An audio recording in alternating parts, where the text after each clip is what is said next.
બે વેદમાં રાષ્ટ્રીયતા. ઋગ્વેદમાં 10,552 મંત્ર છે. તેનું લક્ષ્ય મનુષ્યને જ્ઞાન આપવાનું છે. યજુર્વેદમાં 1975 મંત્ર છે, જે ઉત્તમ કર્મ કરવાની પ્રેરણા આપે છે.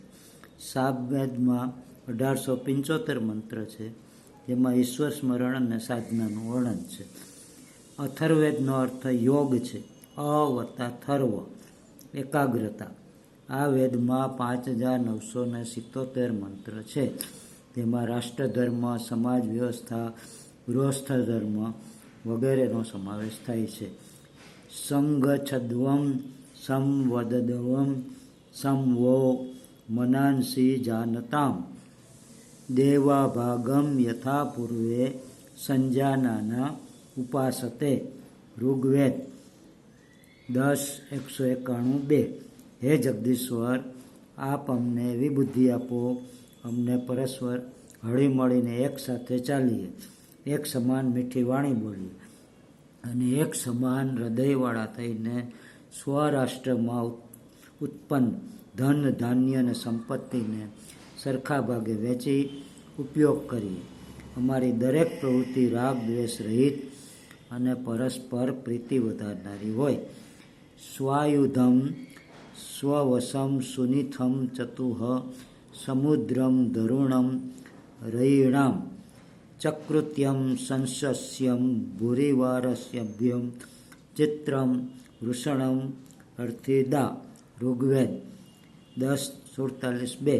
હે પરમ ઐશ્વર્યમાન પરમાત્મા, આપ અમને ધન ધાન્યથી સંપન્ન એવો સંતાન આપો, જે ઉત્તમ અને અમોધ શસ્ત્રધારી હોય, પોતાની ને પોતાના રાષ્ટ્રની રક્ષા કરવા સમર્થ હોય, તથા ન્યાય, દયા, દક્ષિણા અને સદાચાર સાથે જનસમૂહનું નેતૃત્વ કરવાવાળા હોય, તેમજ અનેક પ્રકારના ધનને ધારણ કરી પરોપકારમાં રત અને પ્રશંસીય હોય, તથા લોકપ્રિય અને અદ્ભુત ગુણોથી સંપન્ન થઈ સમાજ ઉપર કલ્યાણકારી ગુણોની વર્ષા કરવાવાળી હોય.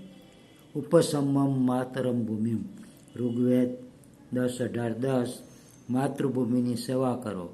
નમો માત્રે પૃથ્વીયમ નમો માત્ર પૃથ્વીયા. યજુર્વેદ 9:22. માતૃભૂમિને નમસ્કાર છે. વય રાષ્ટ્રે જાગૃયામ પુરોહિતા. યજુર્વેદ 9:23.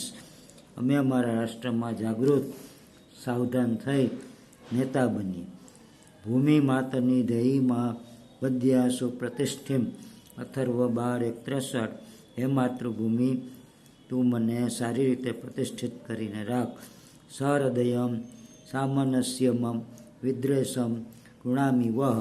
અન્યમભી હર્યત વત્સમ જાતમિવા ધન્યા.